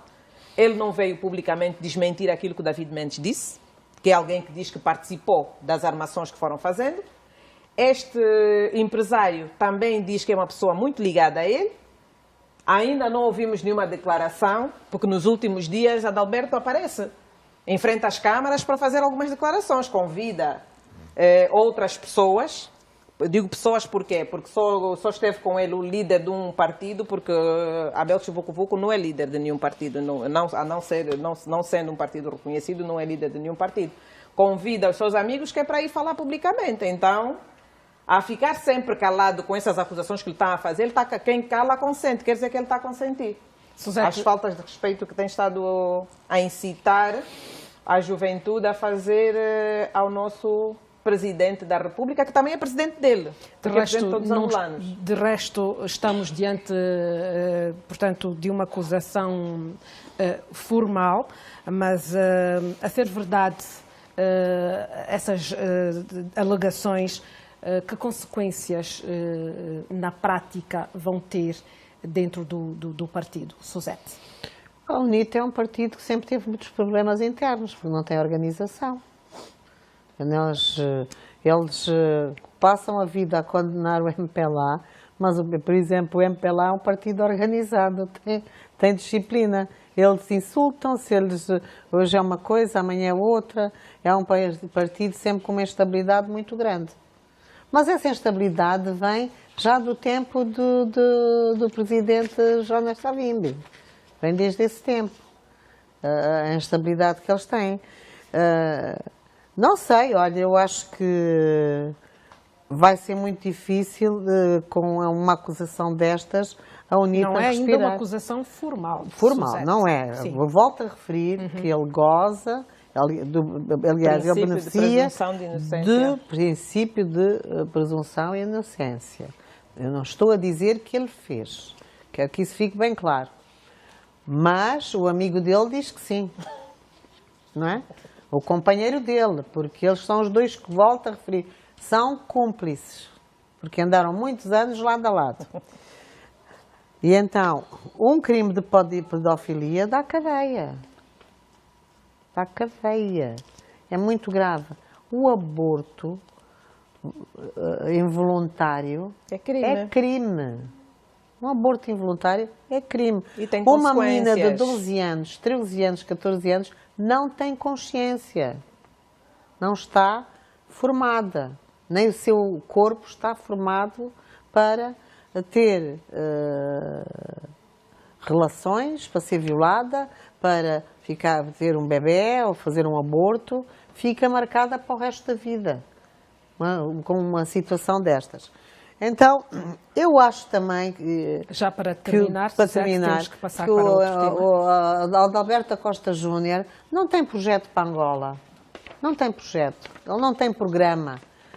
Não tem programa. Até hoje não apresentou um programa. Bom, e assim estamos em condições de partir para o próximo tema. Os cidadãos vão poder, a partir de agora, com o lançamento formal no Bengo do Orçamento Participativo, colaborar e participar diretamente na elaboração do Orçamento das Administrações Municipais e, por esta via, na preparação do Orçamento Geral do Estado. Assim, os cidadãos vão participar diretamente na gestão dos recursos públicos a nível local.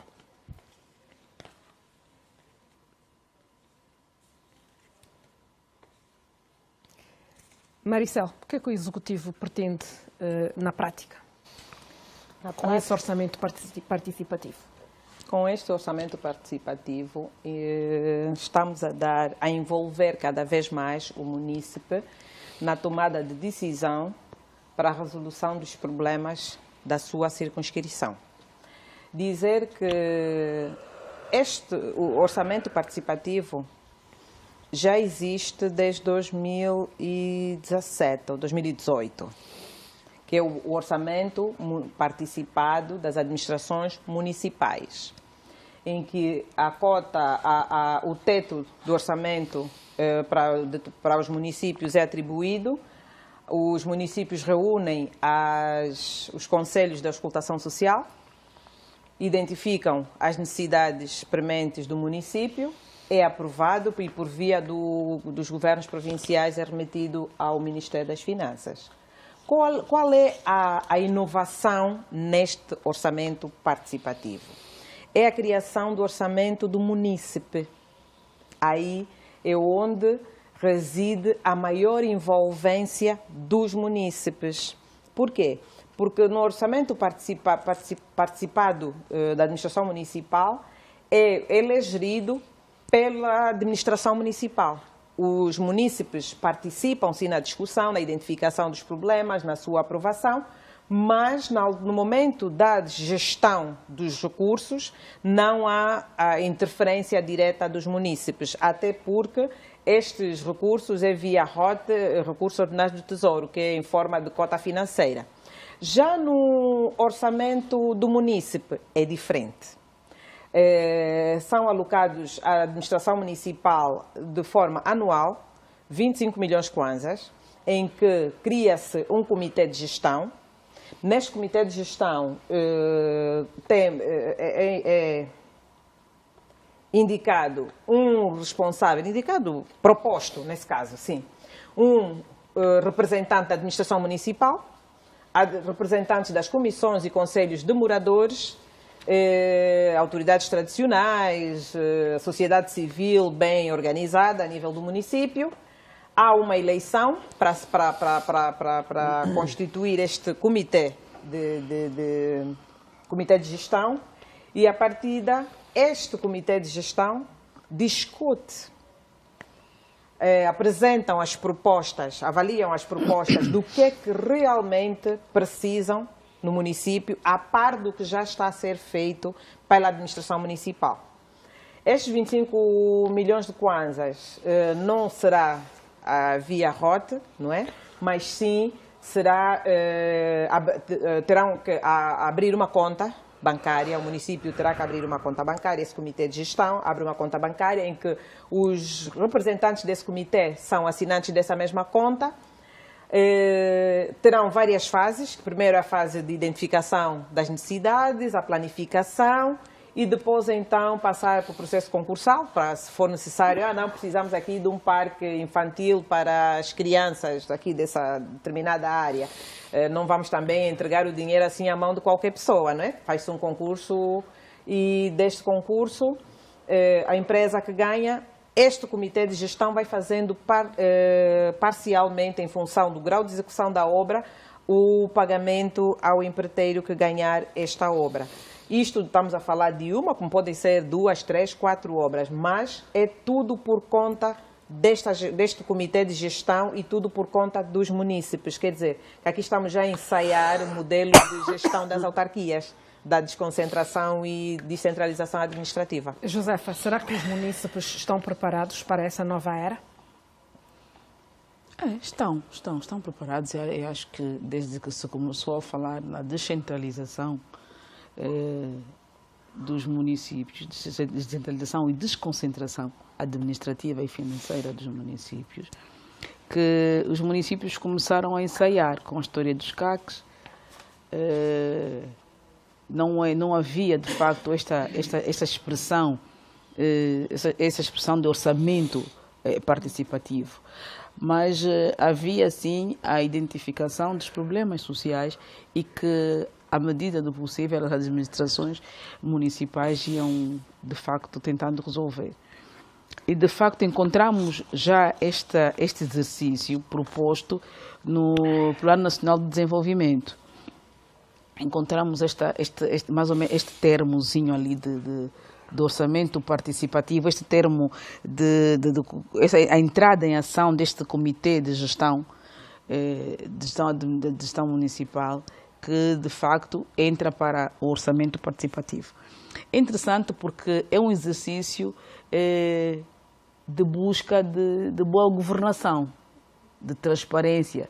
É um exercício que também, é verdade, tem o apoio do PNUD, porque a vimos no lançamento do Bengo.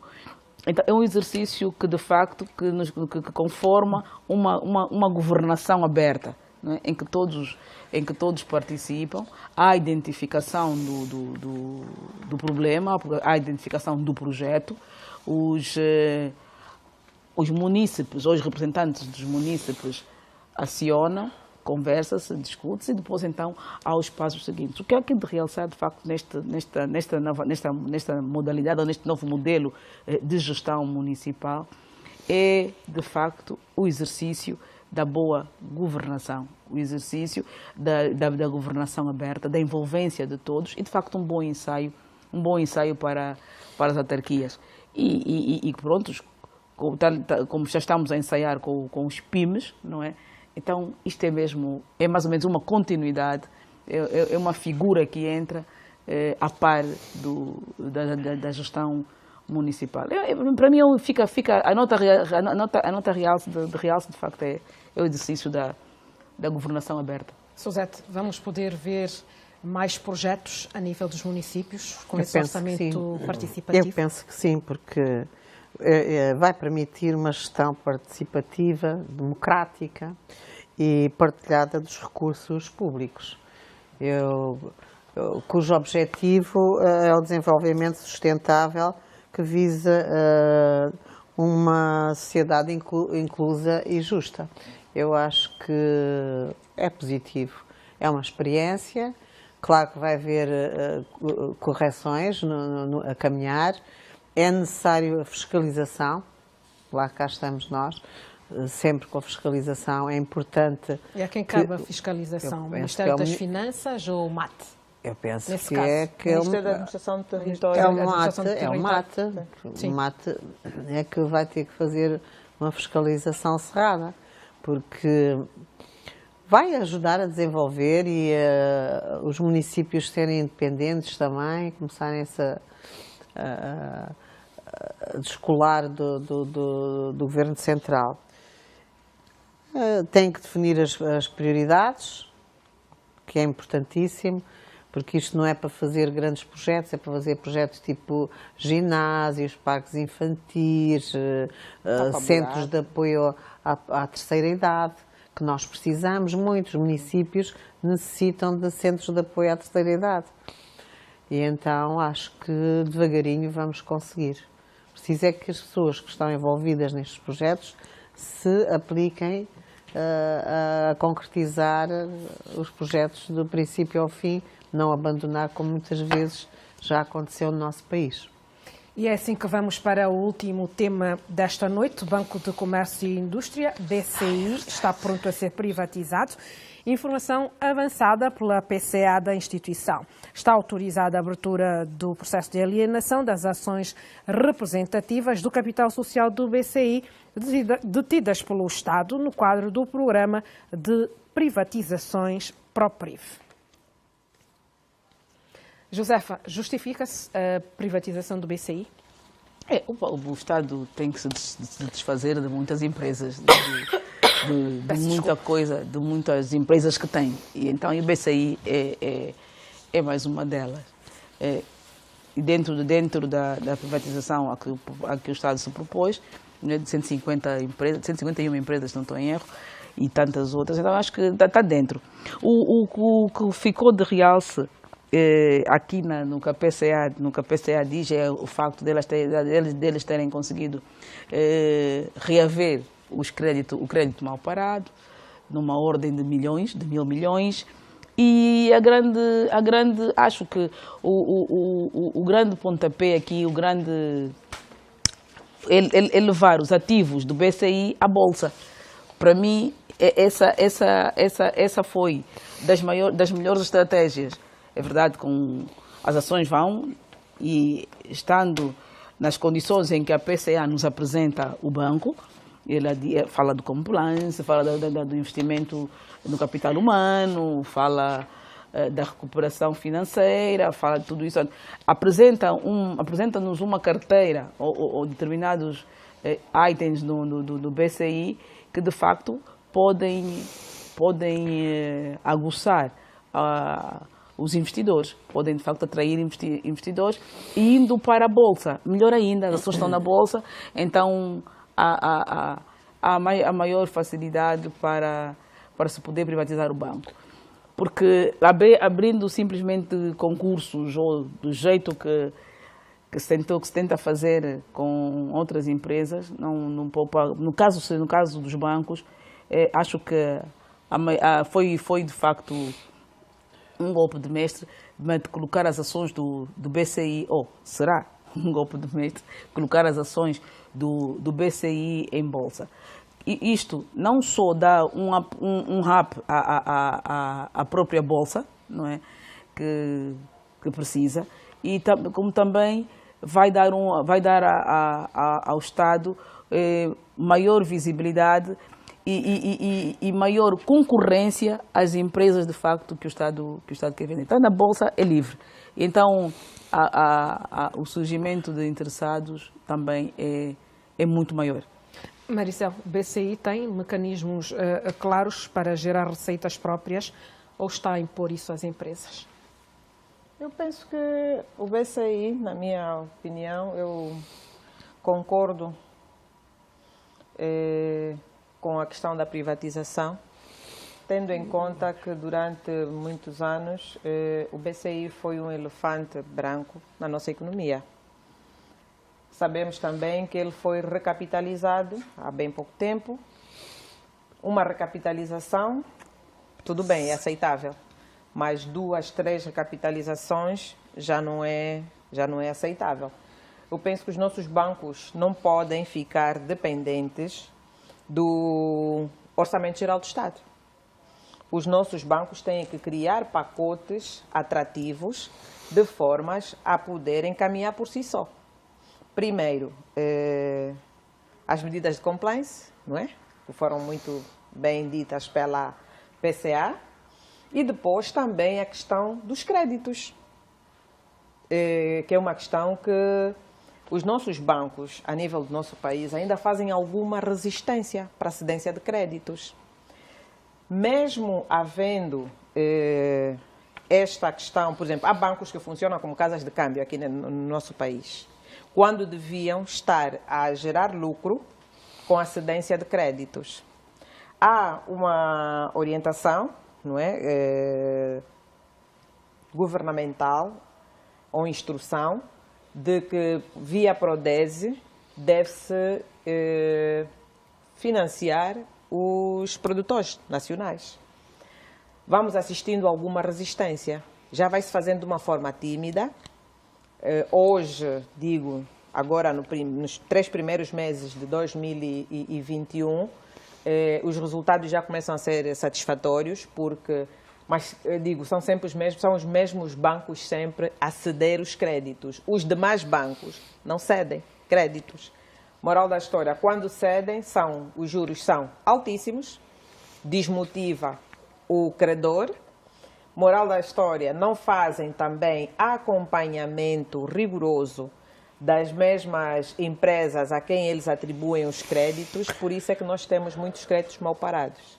Felizmente, o BCI, segundo a sua Presidente do Conselho de Administração, diz que conseguiu recuperar aí cerca de 12 mil milhões de kwanzas, que é bom.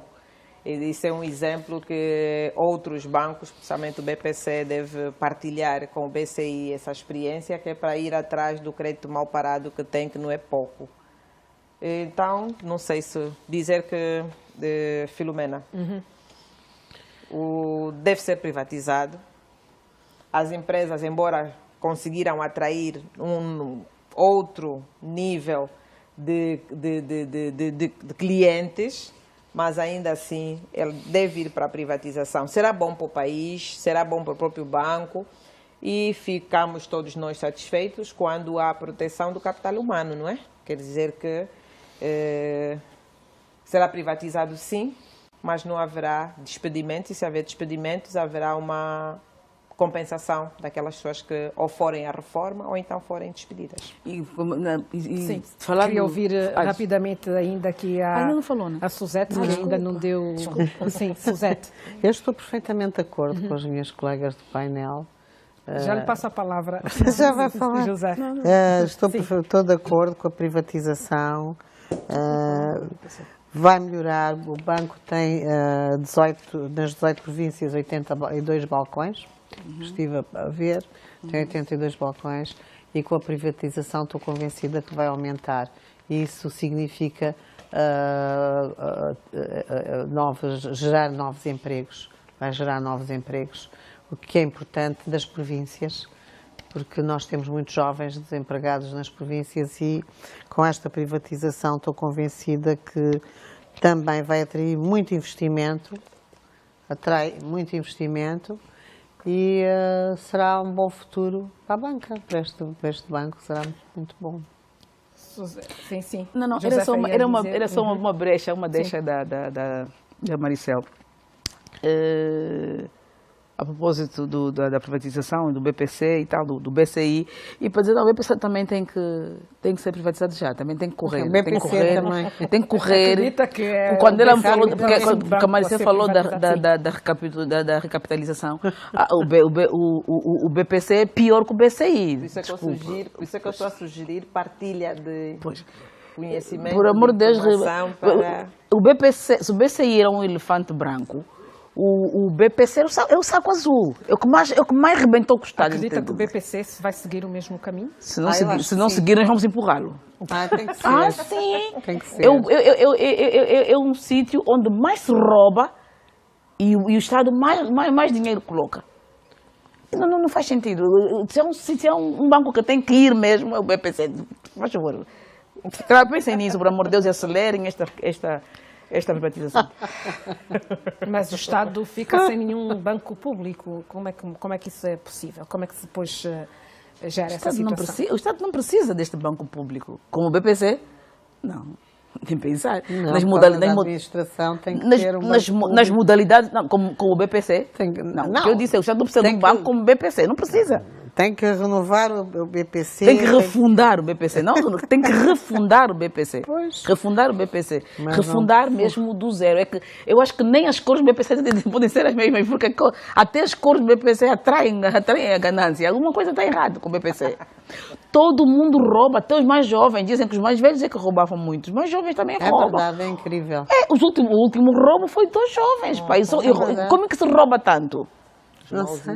Isso é. Então, o BPC tem que ser revisto, mesmo tem que ser revisto e troca de nome, troca de tudo, para ver se a gente esquece. Porque... Josefa, por que é que o setor produtivo e os empresários se queixam tanto da falta da cedência de créditos dos bancos comerciais? Pois é, porque ele é feito por amiguismo. Ontem o Manuel da Silva perguntou a PCA do BCI. E o seu crédito, a senhora aprovou. E isso, de facto... não, eu não interfiro no meu crédito. Brincadeira, senhora. Quer dizer que a diretora ou a gerente dele, ou não sei o quê, vai dizer que não aprovo o crédito da PCA. Mas a atribuição de crédito a si próprio, ao gestor, não viola a lei? Viola, sim. Viola a Lei 83, se calhar vai da Lei das Instituições Financeiras. Não precisamos de responder. O artigo 83, eu vou ler. Perdeu, não tem o artigo 83 Vamos deixar aqui a Maricela. Viola, sim, a cedência de crédito a si mesmo, viola o artigo 83 da Lei das Instituições Financeiras, que proíbe a atribuição de crédito aos membros do Conselho de Administração. Exatamente. Proíbe a familiares de segunda geração e também proíbe aos membros do Conselho Fiscal. Implica dizer que este crédito que foi cedido à PCA do BCI foi uma violação à lei. E aí eu penso que houve também alguma brecha por parte do regulador, que é o BNA, que tinha todas as condições para poder fazer uma declaração pública sobre esta violação à lei que foi feita e, se possível, criar mecanismos para que se impedisse a cedência desse crédito. Mas, infelizmente, foi uma questão que passou. Mas infelizmente isso não acontece. Mas infelizmente não acontece. Porque, de facto, também os diretores do BNA, quando precisam também de crédito, e vão ao BCI ou outros bancos, com o aval da PCA ou dos outros PCAs, o crédito sai mais rápido. Daí os empresários... Conivência. Ora, nem mais. Daí os empresários não têm acesso a crédito. Porque é exigido tanta coisa para um empresário aceder ao crédito que ele não consegue. É um horror. Uma das coisas é o documento da terra, aquela coisa agora as coisas estão a melhorar, não é mesmo? Agora as coisas mudaram de facto, porque senão era o documento de posse de terra, ninguém tem, porque ninguém deu. Não, e antigamente que você entregava o pedido e pediam-lhe logo 10% sobre o valor que estava a pedir. Ou era 20% sobre o valor que estava a pedir. Mas, entretanto, entre funcionários do BNA, funcionários do BPC, do BCI, aquilo é uma roda, é só crédito e vai. Negócio falido. Sim, mas para dizer mesmo que, pronto, houve violação desta lei e passou. Infelizmente passou, que é triste, até porque aconteceu agora, numa fase em que estamos no novo normal. Há necessidade de responsabilizar as pessoas devem ser responsabilizadas. A PCA, na intervenção que fez aqui na televisão pública de Angola, diz que não, que cumpriu com todos os requisitos. Uma lei infra não pode não pode violar uma lei macro. E esta lei das instituições financeiras é uma lei macro. Ela alegou aí um artigo, mas de uma lei infra implica dizer que violou. E as pessoas devem ser responsabilizadas. De uma lei micro, né? Sim, sim. BNA deixou passar, devia vir a público fazer uma declaração pública sobre o que aconteceu com o BCI. Mas, infelizmente, ficou no segredo dos deuses, ficou em silêncio e... Ainda foi ontem, temos que esperar. Ainda vai ter de... Mas ela já recebeu o crédito. Não. Ela já recebeu o Passaram crédito. 24 Mas a justiça pode ir atrás. É infração administrativa, isso não lhe dá nada. Não dá nada. Não, não vai acontecer absolutamente nada em infração administrativa. Qual é o problema? Já passou. Já passou. O problema é este. Nós continuamos, infelizmente continuamos de facto nesta... Infelizmente passou. O cabrito amarra, como onde está amarrado, então é assim que as coisas continuam. Bom, companheiras, o nosso tempo chegou ao fim. Temos mesmo que terminar o programa, mas não antes sem entregar uns livros que nos foi oferecido por um telespectador. Kunambota Pedro gentilmente oferece-nos este livro. Diz que é fã de cada participante deste programa e por isso mesmo cada uma merece ler este livro. Muito obrigada. Assim, telespectador, o nosso muito boa noite. Voltamos a estar juntos na próxima sexta-feira, se Deus quiser. Boa noite. Aqui tem um livro, Josefa, um para si. Obrigada. Obrigada, Kunambota. Obrigada, Kunambota. Muito obrigada. Muito obrigada. Aumentar os nossos conhecimentos. Aumentar os nossos conhecimentos. E este é o meu. Muito obrigada.